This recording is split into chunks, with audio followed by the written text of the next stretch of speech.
Hello everyone and welcome to my YouTube channel. तो आज हम लेने वाले हैं कि इक्विवेलेंट रेजिस्टेंस का क्वेश्चन, जैसे कि equivalent resistance across the diagonal of a cube. देखिए वैसे तो इक्विवेलेंट रेजिस्टेंस जो है वो आपको डायगोनल ऑफ द क्यूब भी पूछ सकता है, हम चाहें तो फेस ऑफ द क्यूब भी निकाल सकते हैं, across the diagonal of face भी निकाल सकते हैं। ये तीनों ही क्या है, बहुत इंटरेस्टिंग कॉन्सेप्ट्स हैं। तो इसीलिए मैंने स्टार्ट किया पहले, क्योंकि सबसे इजी होगा वो होगा equivalent resistance across the diagonal of a cube. इसके बाद वाली वीडियो में मैं बात करूंगा across the edges of the cube, फिर हम देखेंगे across the face diagonal of the cube. ठीक है, तो पहले हम स्टार्ट करते हैं across the diagonal of the cube. ये क्वेश्चन जो है बेसिकली एक इंटरेस्टिंग सा प्रॉब्लम है। इस प्रॉब्लम को बनाने के बाद आपकी अंडरस्टैंडिंग, जो फीलिंग है इस नेटवर्क थ्योरी के लिए, वो ज्यादा अच्छे से क्लियर हो जाएगी। कैसे करंट को डिवाइड किया जाता है, इक्विपोटेंशियल का कांसेप्ट क्या होता है, सिमेट्री का कांसेप्ट क्या होता है, ये सारी चीजें इस वीडियो के थ्रू मैं कोशिश करूंगा कि क्लियर करूं। मेरे पास यहाँ वीडियो लेक्चर्स लेते समय टाइम कम है, इसीलिए मैं थोड़े से शॉर्ट में कंप्लीट करूंगा। मैं अपनी ऑफलाइन क्लासेस होती हैं तो ये टॉपिक मैं थोड़ा लंबा डील करता हूँ, क्योंकि काफी डीप अंडरस्टैंडिंग मांगता है। फिर भी मेरे पास जितना टाइम होगा उसके अकॉर्डिंग मैं करूंगा कि आप इस क्वेश्चन के थ्रू ज्यादा से ज्यादा सीख सके। ये एक इंपॉर्टेंट प्रॉब्लम है, जेई में भी कई बार ये प्रॉब्लम डायरेक्टली उठ के चला आता है। आपको बहुत सारी जगहों पे इसका आंसर मिल जाएगा, डिफरेंट टाइप के सॉल्यूशंस मिल जाएंगे। आज मैं आपको एक अप्रोच बताता हूँ, आप इस तरीके से करके देखिए आपको कैसा लगता है ये प्रॉब्लम। ठीक है, देखिए जैसे कि क्वेश्चन में बोला हुआ है find the equivalent resistance across the diagonal of the cube. तो पहले डायगोनल मान बना लेते हैं।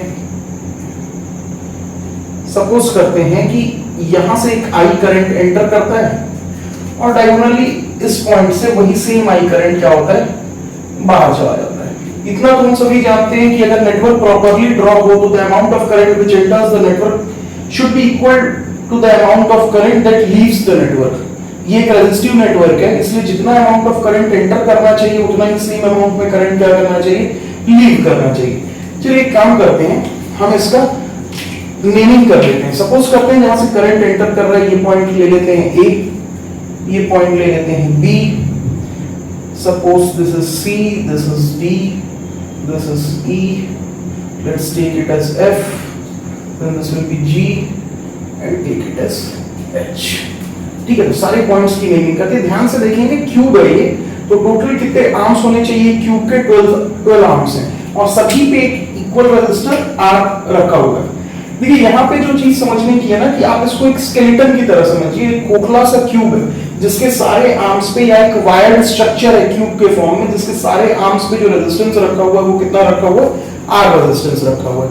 अब देखते हैं कि इसको सॉल्व कैसे करेंगे। मैं आपको बहुत क्लियरली समझाने की कोशिश करूंगा कि कैसे कैसे स्टेप वाइज इसको सॉल्व कर सकते हैं। थोड़ी सी मैं ये भी कोशिश करूंगा कि इस प्रॉब्लम के थ्रू आपको सिमेट्री भी दिखा सकूं और इक्विपोटेंशियल सरफेस का कांसेप्ट भी समझा सकूं। ठीक है, ध्यान से देखेंगे आप अगर इस प्रॉब्लम को, तो मैं कहता हूं कि पॉइंट ई, पॉइंट एफ और point C are equipotential points. अब आप बोलेंगे कि कैसे है ये इक्विपोटेंशियल पॉइंट, इक्विपोटेंशियल पॉइंट होता क्या है। देखिए मैं आपको एक चीज बताता हूं, अगर आप ध्यान से देखोगे, पहली चीज तो आपको ये एकदम क्लियरली अपने माइंड में फिट कर लेना है कि जब मैं कह रहा हूं पॉइंट ई, एफ और सी इक्विपोटेंशियल है, तो ये सिर्फ इस केस में है, सिर्फ इस केस में है। बोलने से what do you mean by saying that in this case only, I mean to say that when I am calculating the equivalent resistance across the diagonal of a cube and I am taking the diagonal this way, जब ही ये point equipotential है। कैसे है वो मैं भी समझाऊंगा, लेकिन ये पॉइंट इक्विपोटेंशियल क्या हर बार होंगे, हर तरीके के फिगर में होंगे? नहीं। क्या हर क्यूब के फिगर में यही 3 इक्विपोटेंशियल पॉइंट आएंगे? बिल्कुल नहीं। मैंने जो क्यूब बनाया है और मैं जिन दो पॉइंट्स के अक्रॉस इक्विवेलेंट रेजिस्टेंस कैलकुलेट करने की कोशिश कर रहा हूं, उस केस में, सिर्फ और सिर्फ उस केस में ये तीनों पॉइंट इक्विपोटेंशियल होंगे। अब कैसे होंगे वो मैं आपको समझाता हूं। देखिए अगर मैं पॉइंट एफ से पॉइंट ए की डिस्टेंस कैलकुलेट करूं, तो आप देखेंगे कि ए 1 आर, पॉइंट सी से पॉइंट ए में देखिए 1 आर, पॉइंट ई से पॉइंट ए में देखिए 1 आर। वैसे ही अगर मैं पॉइंट ई से बी पे जाऊं 1 आर प्लस 1 आर 2 आर।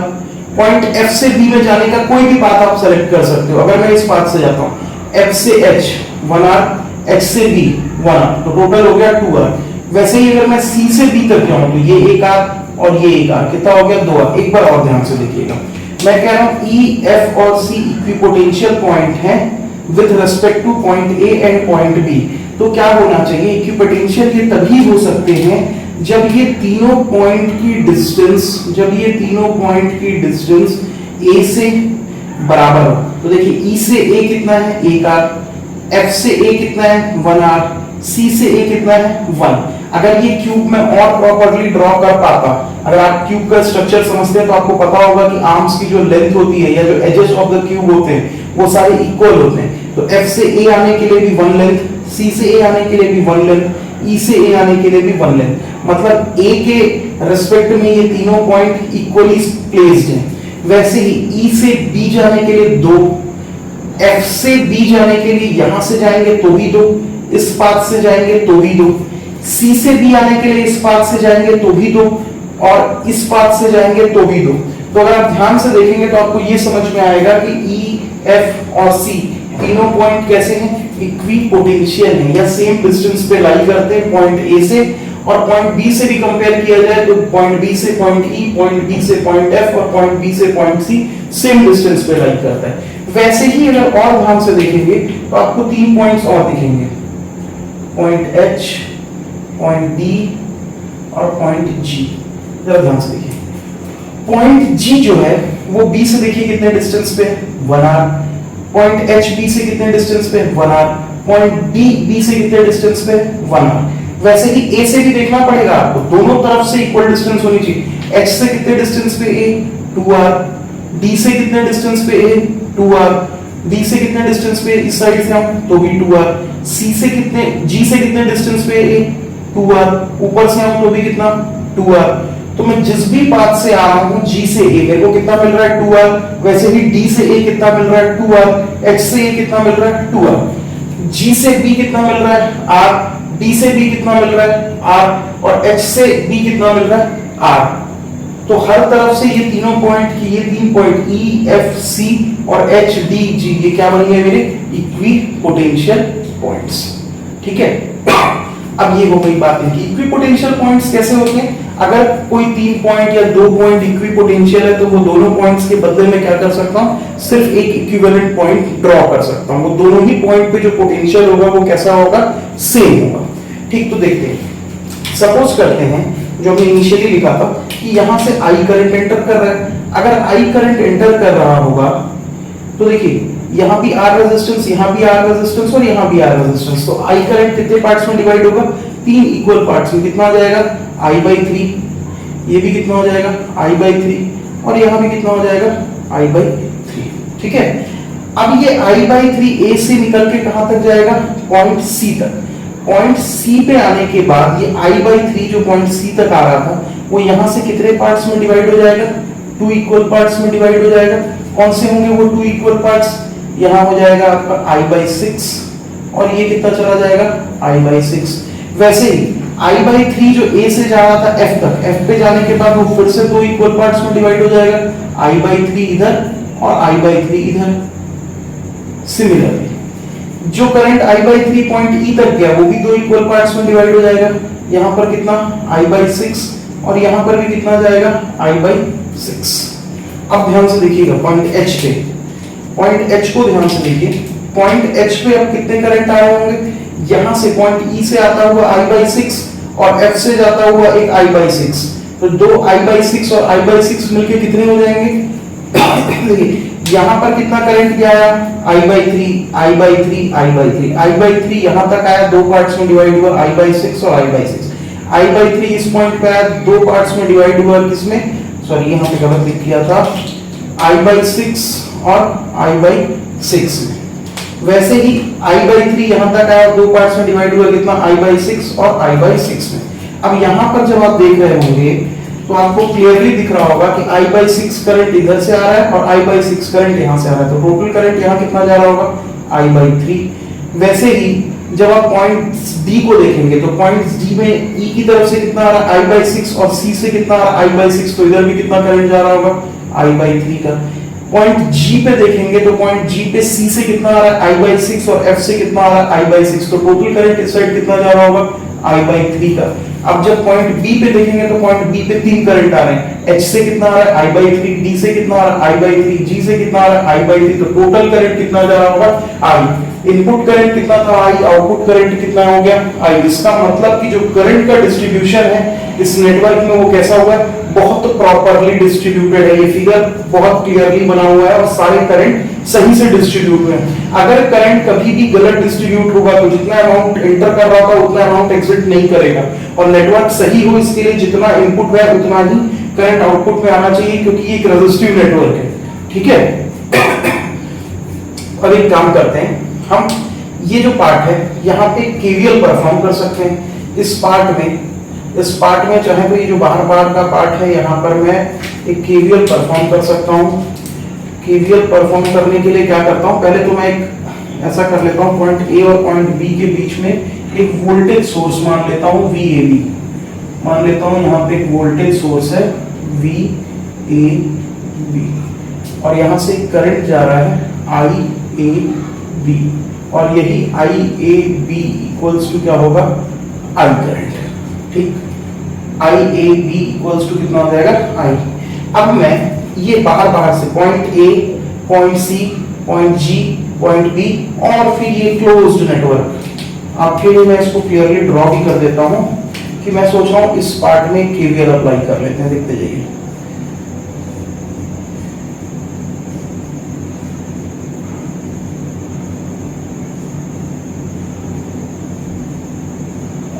इस लूप में, आउटसाइड लूप में केवीएल परफॉर्म कर लेते हैं। ठीक है, जैसे ही मैं इस आउटसाइड लूप में केवीएल परफॉर्म करूंगा तो कितना हो जाएगा -VAB प्लस ये देखिए I/3 into R plus I/6 into R plus I/3 into R equals to क्या हो जाएगा 0। अगर मैं इसको फर्दर सॉल्व करूं तो कितना होगा VAB upon I is equals to R/3 plus R/6 plus R/3। LCM ले लीजिए 6, तो कितना हो जाएगा 2R plus R plus 2R, 2R plus R plus 2R, तो कितना हो जाएगा 5R/6, और ये किसकी वैल्यू आ जाएगी आपकी R इक्विवेलेंट बिटवीन, या फिर 5R/6 इक्वल्स टू क्या हो जाएगा RAB।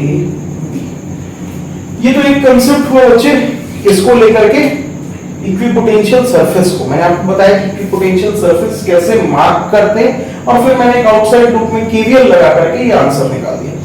अगर आप कहते हो कि नहीं सर अभी भी क्लियर नहीं हुआ, आप थोड़ा और डिटेल में डिस्कस करो इस क्वेश्चन को, थोड़ा सा और डिटेल, थोड़ी सी और इनसाइट्स दो इस क्वेश्चन के ऊपर, कैसे और क्लियरली हम इक्विपोटेंशियल सरफेस समझ सकते हैं, कैसे सिमेट्री का कांसेप्ट समझ सकते हैं, तो चलो देखो इसको और फर्दर इन डिटेल हम कैसे इसके अंदर घुस सकते हैं। ठीक है, तो यहाँ होपफुली अगर आपको ये वाला मेथड सही लग रहा हो तो पॉज करके इस मेथड को नोट डाउन करिएगा। अब मैं इसको मिटा करके आपके लिए दूसरे मेथड से सेम आंसर ले आके दिखाता हूं आपको।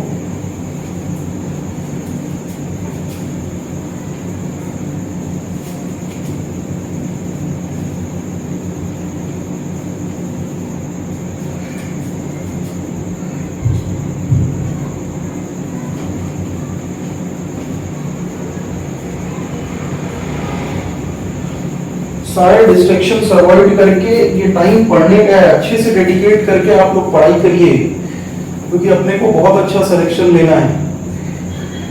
और प्रॉमिस कर रहा हूं आप लोगों को कि 11th और 12th का सारा सिलेबस मैं कंप्लीट करूंगा।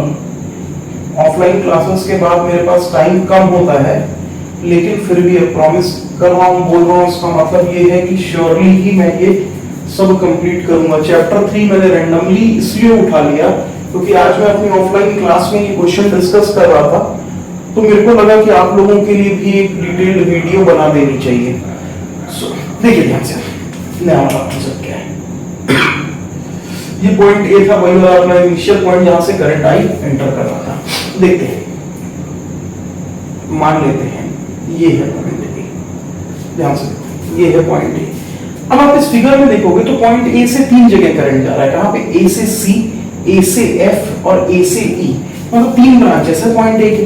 तो चलो बनाते हैं बच्चों 3 ब्रांचेस पॉइंट ए के। एक ब्रांच हो गई ये, अल्लाह अल्लाह सही बन गया यार, ये और एक छोटा सा, ठीक है। कहां कहां पे गए पॉइंट्स लोग? रेजिस्टेंस बनाना मुश्किल। चुप चुप चुप चुप चुप, ये हो गए 3 पॉइंट। पता नहीं जगह बच्चे कितनी, फिर भी कोशिश करते हैं। ए से एक तो चलो ले चलते हैं पॉइंट्स, मान लेते हैं ये सी है, एक चला गया आपका एफ पे और एक पॉइंट्स हो गया आपका ई, ठीक है। अब देखो इसके बाद क्या, पॉइंट ई दिख गया, दिख गया, पॉइंट एफ दिख रहा है, पॉइंट सी दिख रहा है, दिख रहा है। अब यहाँ पे एक चीज बताओ, पॉइंट ई से कितने पॉइंट्स हैं भाई? एक एच है और एक डी है। 2 पॉइंट्स बनाने हैं तो बनाएंगे 2 पॉइंट्स, एक एच और एक डी। ओ सीधा जगह कम है, छोटा बनाता हूँ, ठीक है। पॉइंट एच ये मान लेते हैं, ये और ये मान लो एच हो गया और ये हो गया पॉइंट्स डी। अब पॉइंट एफ, एफ कहाँ है भाई? वहां है। पॉइंट एफ से क्या क्या जाता है? एच और जी। चलो ठीक है, पॉइंट एफ से चले जाते हैं पॉइंट एच पे और पॉइंट्स डी पे। दूसरे तरफ से बनाता हूं, कंफ्यूजन नहीं होना चाहिए ना। 2 टुचुक टुचुक, इन भाई साहब से भी 2 निकले होंगे, देख लेंगे 2 ही निकलेंगे वैसे तो। ये रहा और ये रहा, ठीक है। अब इनका नेमिंग करते हैं। पॉइंट सी से कौन से 2 पॉइंट्स आए थे? एक जी और दूसरा डी। तो ये आप हो जाओ जी, आप हो जाओ डी। और पॉइंट एफ से कौन से 2 पॉइंट आए थे बच्चे लोग? पॉइंट एफ से आया था एच और जी, तो इनको दे दो एच, इनका नाम दे दो जी। अब देखो एच, यहां पर देखो बेटा, यहां पे है। अब थोड़ा सा फोकस कर लेना, हंसी मजाक रोक के देखो। ये वाला पॉइंट क्या है? जी। और ये वाला पॉइंट भी क्या है? जी। ये पॉइंट क्या है? डी। और ये वाला पॉइंट क्या है? डी। ये पॉइंट क्या है? एच। और ये वाला पॉइंट क्या है? एच। तो एक काम करते हैं, जो सेम पॉइंट्स हैं उनको मिला देते हैं। जो सेम पॉइंट्स होंगे उनको मिला देते हैं। मिलाते हैं, कैसे मिलाएं? देखो, ये डी को उठाओ और इस डी को उठाओ और मिला दो। इस जी को उठाओ और इस जी को उठाओ और मिला दो। इस एच को उठाओ और इस एच को उठाओ और मिला दो। तो जी से जी कनेक्ट कर दिया, डी से डी कनेक्ट कर दिए। तो कॉमन पॉइंट्स क्या क्या बने? थोड़ा ध्यान से देखो, ध्यान लगाओ। डी और ये वाला डी, तो ये पॉइंट है आपका डी। एच और ये वाला एच, तो ये पॉइंट हो गया एच। ये जी और ये जी, तो ये पॉइंट हो गया जी। अब देखना है अपने को ध्यान से कि जी से एक पॉइंट कनेक्ट हो रहा है किसपे? बी पे। एच से भी कनेक्ट हो रहा है कहां पे? बी पे। और ई से भी कनेक्ट हो रहा है कहां पे? बी पे। नहीं, जी से कनेक्ट हो रहा है बी पे, जी से बी, डी से बी, एच से बी, ठीक है। तो यहां से कनेक्ट कर देते हैं ये पॉइंट्स बी में चले जाएंगे। मान लो यहाँ कहीं पे पॉइंट बी बना देते हैं। तो जी से भी आ रहे हैं बी पे, एच से भी आ रहे हैं बी पे और डी से भी जा रहे हैं कहाँ? डी पे। तो ये कितना हो गया? आर। ये भी हो गया आर और ये भी हो गया आर और ये पॉइंट रेजिस्टेंस भी आर और ये आपका आउटपुट करंट। यहाँ से सपोज करिए इनपुट था आई और यहाँ से आउटपुट भी कितना आना चाहिए? आई। देखो बेटा ध्यान से देखो, अब वही जो कॉन्सेप्ट था वही। फिगर थोड़ा सा यहाँ पे पतला हो गया करके आपको शायद उतनी क्लियरिटी ना हो, लेकिन ध्यान से समझोगे तो समझ जाओगे। एक इस पॉइंट से देखना फिगर को और एक बार आप मेरे लिए इस पॉइंट से देखिएगा ध्यान से इस फिगर को, इस पॉइंट से।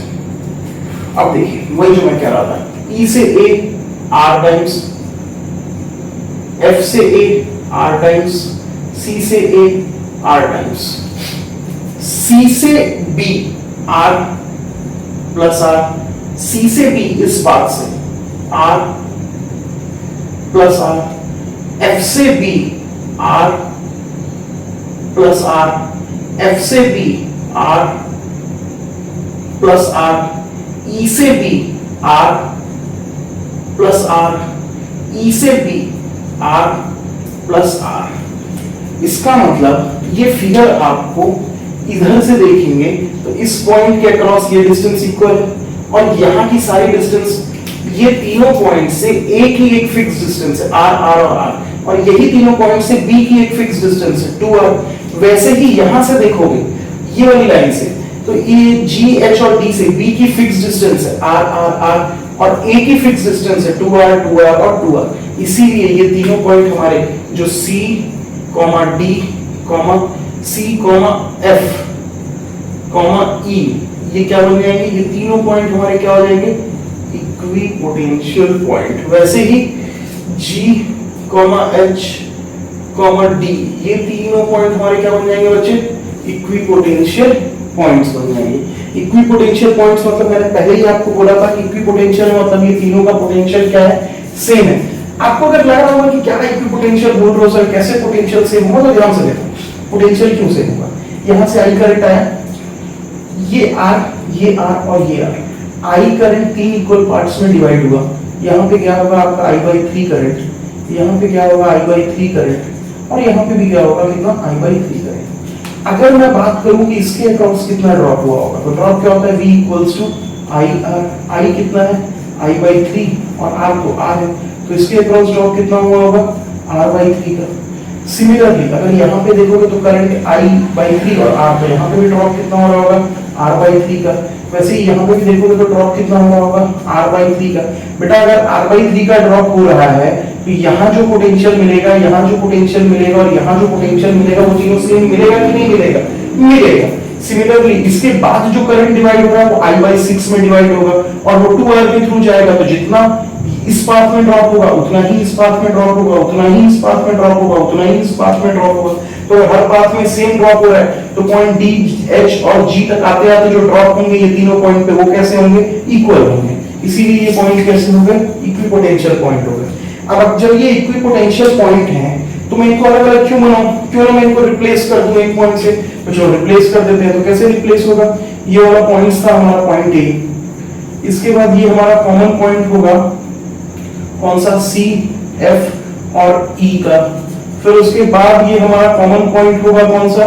G, H और D का, और ये हमारा पॉइंट हो जाएगा B, और यहाँ से नेटवर्क आगे बढ़ जाएगा। यहाँ से आ रहा था हमारा I करंट, यहाँ पे कितना रेजिस्टेंस होगा? R पैरेलल विद R, तो कितना हो जाएगा? 1/R plus 1/R plus 1/R, 1/R equivalent equals to 1/R plus 1/R plus 1/R, तो ये कितना हो जाएगा? R/3। वैसे ही R 1R 2R 3R 4R 5R 6R parallel में कितने हो जाएंगे? R/6, और सिमिलरली यहाँ पे कितना हो जाएगा बच्चे लोग? R/3। तो आप जोड़ लो सब सीरीज में, टोटल कितना हो जाएगा equivalent? R/3 plus R/6 plus R/3, कितना? 6 LCM 2R plus R plus R equals to कितना? प्लस 2R, तो कितना हो जाएगा? 5R/6 इक्वल्स टू क्या आ जाएगा? R इक्विवेलेंट या फिर R between A and B is equals to 5R/6। ठीक है, तो ये तो एक केस डिस्कस हो गया जब हमको इक्विवेलेंट रेजिस्टेंस किसके अक्रॉस निकालना हो? Across the diagonal of the cube. अब जो नेक्स्ट क्वेश्चन बनेगा, जो इस वीडियो सीरीज का अगला क्वेश्चन होगा, वो बेस्ड होगा, आप खुद से ट्राई करके देखिएगा, इक्विपोटेंशियल सरफेस फाइंड आउट करिएगा, सिमेट्री देखने की कोशिश करिएगा इन्हीं कॉन्सेप्ट्स को लगा करके। वो होगा finding the equivalent resistance across the face of the cube. That what I mean to say is that across AC or across AE any face of the cube. You can take any face of the cube, but you have to find the equivalent resistance across that face of the cube. And you should keep in mind that in that scenario, these 3 points are never going to be an equipotential points. These 3 points and these 3 points are going to be equipotential if and only if I take the diagonal starting from A and coming out of B. These 3 points are equipotential. This E, F, C and H, D and G, these all are equipotential with respect to point A and point B. When we are taking equivalent resistance across A and B, then only these things are going to be equipotential. If not, then they are not. If this is true, then only these points are equipotential. Other than this condition, they are not equipotential. We have to find other equipotential point. Yes, whether or not there will be equipotential point, there will be. That's up to you. How can you find? Please try to solve and find out the equipotential points across the face of the cube. In next class, I will be dealing with the question where I will be finding out the equivalent resistance across the face of the cube, and after that I will be finding the equivalent resistance across the diagonal of the face of the cube. It's going to be very interesting. So tune in, keep watching and keep learning. Thank you. Best of luck.